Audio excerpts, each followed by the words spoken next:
bowl game announcement coming LSU's way this past weekend, the next big question everyone is begging for an answer for is, what is LSU going to do with their defensive coordinator, Matt House? As we all know and have had the unfortunate privilege to watch all season long, this LSU defense sucks. Possibly the worst defense LSU has ever seen since the start of their football program in 1894. And as head coach Brian Kelly goes on and on about the evaluation processes of the players, support staff, and coaches, it only begs the question even more. Will Matt House be LSU's defensive coordinator? And according to Coach Kelly on his Tuesday press conference, we should have that answer within the next week. After this commercial, we'll be going over Brian Kelly's press conference from Tuesday. I'll be having Jeff Palermo, the news and sports director of the Louisiana Radio Network, and the editor of Tiger Rag, Todd Horne, sitting down with Wilson Alexander, who writes for The Advocate, while they try and decipher what Coach Kelly really means whenever he's trying to be so-called transparent with the fans and the media. I would like to thank our sponsor, that's Paw Paw's Campers and Cars, pawpawsrvs.com, 1-800-728-CAMP, 1-800-728-2267. Hey neighbors, we're not that far from where you are. Make that short drive to Paw Paw's Campers in Picayune and see our Wildwood, Catalina, Sportsman, and Zinger trailer lines and our Rockwood and Heritage Glen fifth wheel lines. From Houma to Hammond, Biloxi to Jackson, and Mobile and Pensacola, we're not that far from where you are. Come and see us. You're gonna love the way we deal. Paw Paw's Camper City in Picayune. You're gonna love the way we deal. That's a good RV, Paw Paw. With only a few weeks until LSU's bowl game and the end of LSU's regular season of football, the axe is coming down for something to change on LSU's defense. Since the Ole Miss game, fans around the state have been campaigning for Matt House to be fired. Throughout Brian Kelly's press conference on Tuesday, he continuously kept circling back to this LSU defense and how changes need to be made. And while saying so much, Kelly found a way to say so little at the same time. Now, let Wilson Alexander, Todd Horne, and Jeff Palermo add in their 2 cents on Coach Brian Kelly, and hopefully they can shed some light on this overall whirlwind of a press conference we had Tuesday. Joining us now, Wilson Alexander from The Advocate. As always, a pleasure to have him on our show. The newly married. Oh, Wilson yeah, that's right. Yeah. Hey, Wilson, how you doing? I'm doing well. I appreciate you guys having me on. Good to be with you. Well, it's great to have you on. Are you making the trip to New York City? Yes, me, our columnist Scott Rabelais, and one of our photographers will be heading up there on Thursday. So have live coverage from New York for everybody. Oh, that's great. That's great. Should be a fun night. He should win. It'll be interesting to hear his speech afterwards. And I heard that all the Heisman candidates, Jaden Daniels, Bo Nix, Penix, and Harrison, are all going to be working for Raising Cane's on Broadway. No, seriously. Really? Yeah, one day. I don't know. Have you seen that yet? I'm sure you guys will be there, right, Wilson? I hadn't heard that. Are they all Raising Cane's signed NIL deals with them? Yeah, I guess so. Or maybe the Heisman Trust committed them to it. I don't know what the deal is. That's pretty cool. Yeah, I got an announcement about an hour before the show started. But I got a quick question for you, Wilson. You've been covering LSU football as closely as anybody in the country, anybody in the state, anybody in the city for the last couple of years at least. Have you determined yet how to understand what Brian Kelly's saying whenever he talks about things like evaluating his defensive coaches and he's going to make a decision? And what I'm really asking is, do you think he's going to pull the trigger and get rid of Matt House, or what do you think is going to happen?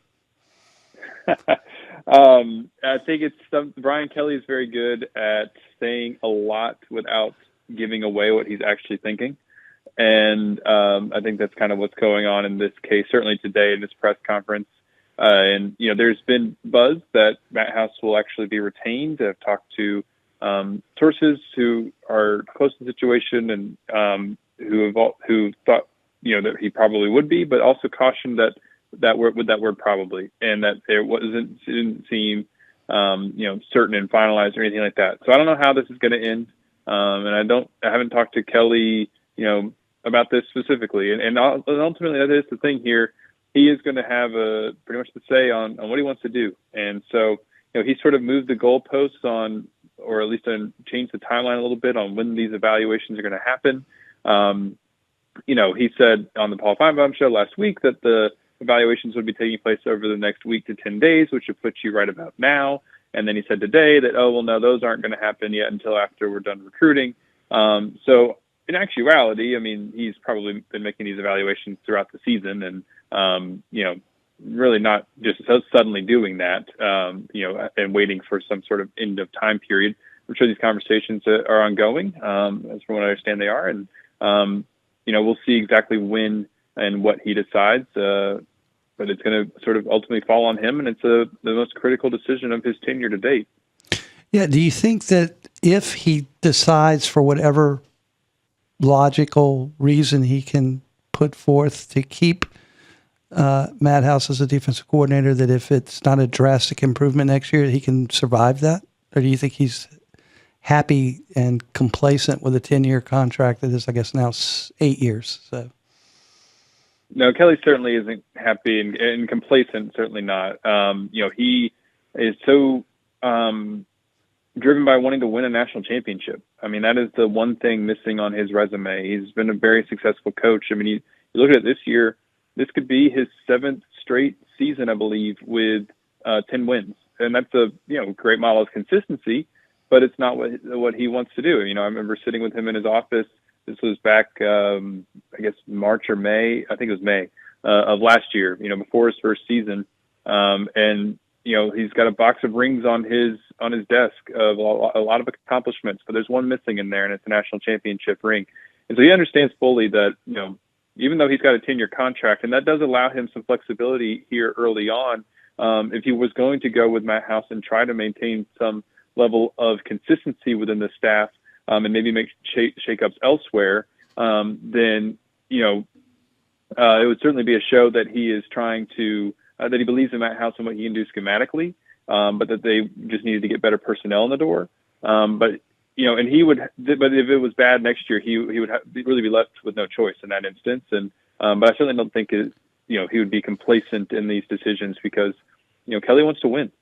And here's a little bit of what Coach Brian Kelly had to say today when asked about replacing or making any changes on his defensive staff. Basically, BK saying he's not afraid to make some moves if he has to. This is a world that we live in.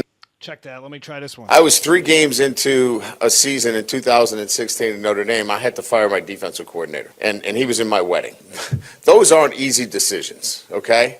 I'm not afraid to make those decisions. And I'm going to do what's best for LSU's football program and the pursuit of a national championship. So that was Brian Kelly on Tuesday morning. One of the other things that he said, Wilson, he talked about the fact that 10 of the top 11 guys that, as far as snap count goes, that played the most this season are expected to return next season. On defense. On defense. And he seems pretty excited about that. He even said, well, maybe some of you might think that's not a good thing considering the poor results of the defense, but he really feels that probably maybe with this group, if he can roll it back with them and you get some other transfers and it's not a completely new defense like it for the most part was this season, maybe a little bit more connected, a little bit more team chemistry, that it could perform better. Did you get the sense that might be the way he's kind of leaning here? I'm not saying he's going to bring back the entire defensive coaching staff, but maybe you bring Matt House back, you have most of these guys back for another season and see if this defense can obviously take a huge leap forward. In terms of the coaching staff, I certainly don't expect, based on everything that I've heard, it to look the exact same as it did this season. I don't think they're going to just be running it back and try to bring in different players and, give this whole staff a shot. I mean, the defense had some major issues, but it was part of that was on the coaching staff. And Kelly's, I think he is going to be making some changes, and we just don't exactly know what they are. But part of the problem was also in terms of personnel, and Kelly believes that a lot of that had to do with youth in spots in terms of at least players who had not been at LSU before. You look at it, they did have 11 transfers on the defensive side of the ball, particularly in the secondary, needed some guys to step up. And really at every single level, you had to have transfers. And they're trying to get away from that philosophically, and they've been able to kind of build the roster back up to the 85-man limit. And so now it's a matter of sort of taking transfers in when it's most needed and not just have to sort of bring in big numbers of them simply to have bodies on the roster. And so that's why you're seeing, now potentially like, Jordan Gilbert and Jair Brown, maybe a couple of guys who've just entered the portal, safety and a corner there who LSU could bring in and help shore up those rooms. But yeah, Kelly, the numbers I don't think was quite right there in terms of 10 of 11 because he, some of those 11 who had the most snap counts don't have any eligibility left. Andre Sam, Omar Spates, Jordan Jefferson, they're done after this year. But maybe what it means is 10 of the 11 who are still eligible, they expect to come back. And that does give you maybe a base to build around and add some transfers and maybe with some more experience and some guys getting healthy again, like J.K. Johnson and Zy Alexander, then maybe they can be better defensively. But there is certainly a lot to figure out, whether it's schematically, development of personnel, and just overall talent, development and getting these guys better that they're going to have to do in order to improve on that side of the ball. So two players, defensive backs, who definitely have some eligibility remaining, but whose status has been sort of shady for the last part of the season, at least latter half of the season, Denver Harris and Deuce Chestnut. Is there any clarity on what their situations are, respectively? No, not much at all. Brian Kelly said today that they would not be playing in the bowl game.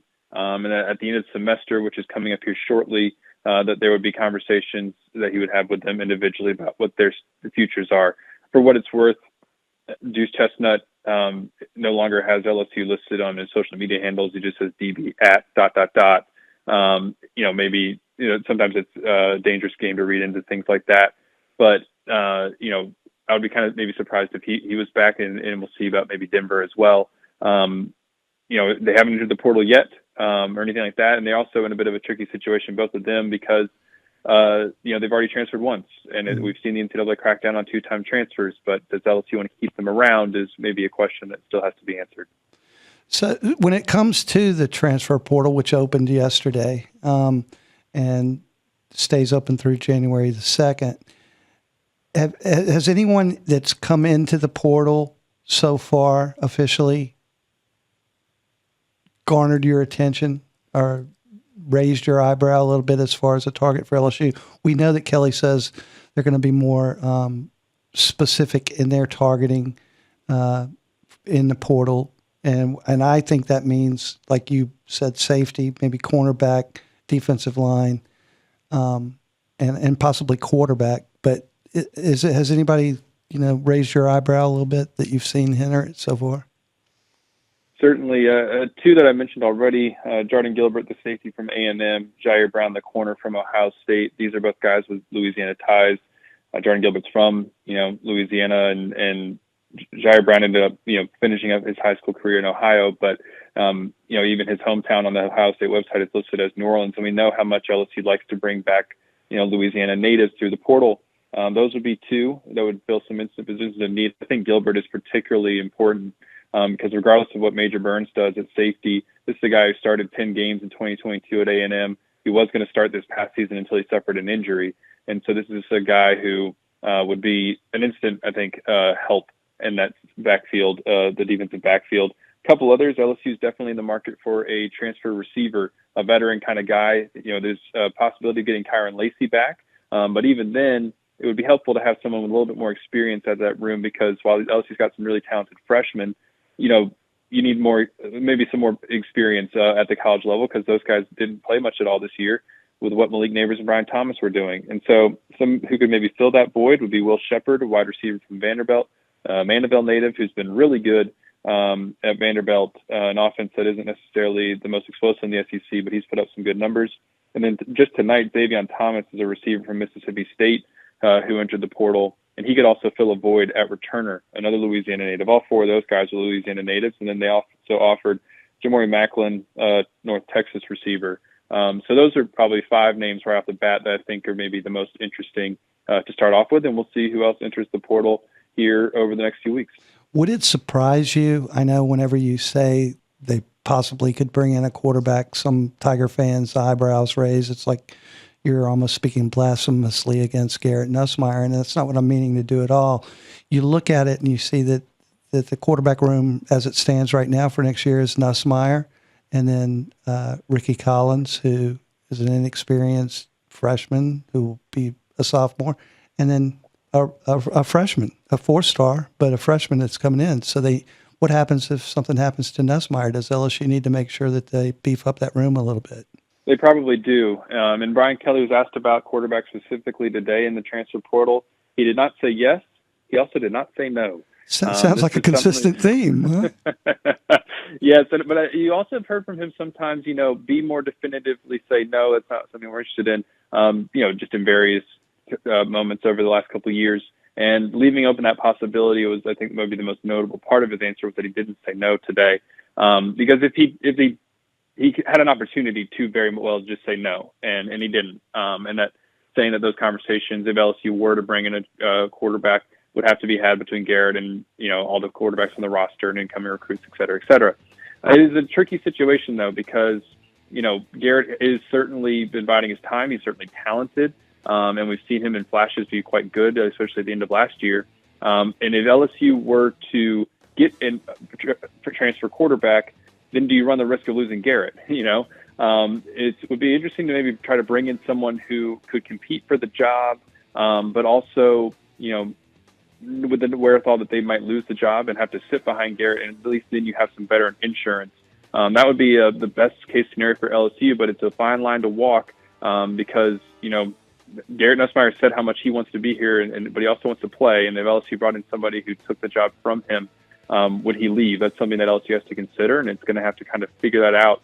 It's a tough situation to be in, but they're going to have to figure that out over the next few weeks here, and maybe even into the spring, depending on how things go. Wilson, thanks a lot for your time tonight, man. We really appreciate it. Good luck. The next few weeks are going to be quite wild with the early signing dates, the transfer portal, coaching searches, or coaching departures. It should be crazy times at LSU. Thanks for your time tonight. Thanks for having me, y'all. Happy holidays. Thank you guys for coming on and chatting with us. I don't want to create an echo chamber, but when asked about Coach Kelly's evaluation process for his assistant coaches and if there's any changes he'll make, he brings up his defense and how unhappy everyone is with how this defense has played this season. The coaches are upset, he's upset, the fans are upset, the fans should be upset by this LSU defense we've seen all season, stating, and I quote, "We have to do things to make sure that doesn't happen again, and that this defense has to be better next year and will be better." And if it's not one person and it's a collective consequence, like you've said, when will the decision to keep or fire Matt House be made? If you're going to ramble on later throughout the press conference about transparency and how important transparency is in the world, why are you being so wishy-washy with what you're saying? If it's the most important question to you, Coach Kelly, is what's in the best interest of LSU football, not the best interest of a singular person, why can't you be transparent with your decision on the coaching staff? If you're not scared of making the decision, why haven't you decided to either fire Matt House or keep him? Because at the end of the day, I think Coach Kelly obviously knows his staffing decision and what he needs to do for the best interest of LSU football, no matter how emotional this can be. He knows what he needs to do, yet he sits there in his press conference and is the least transparent he can be, and I wonder why that is. People come from everywhere to Pawpaw's Campers and Cars. Only Pawpaw's Campers and Shit is somewhere. Pawpaw's Campers and Cars are people. And we're going to let it go for I forgot. Take the whole family over to Picayune. We got something for you. All right. What else we going to say? PawpawsNicePrice.com. That's probably all we need to say. All right, that's it for today's episode. I'm Camryn Conner, your host with Tiger Rag Audibles podcast. Thank you again to Jeff and Todd for bringing on Wilson Alexander to dissect and go through this Brian Kelly press conference we saw Tuesday. I guess we'll find out sooner or later what Matt House's summer plans are, being with LSU or house hunting. Stay up to date with more LSU news and updates with us. This weekend, LSU women's and men's basketball have games coming up, so I'll be previewing those later this week. Then, of course, any Heisman-worthy news will be brought to y'all's attention. Have a good rest of y'all's days, and we'll talk soon. I would like to thank our sponsor, Papa's Campers and Cars, papasrvs.com, 1-800-728-CAMP, 1-800-728-2267.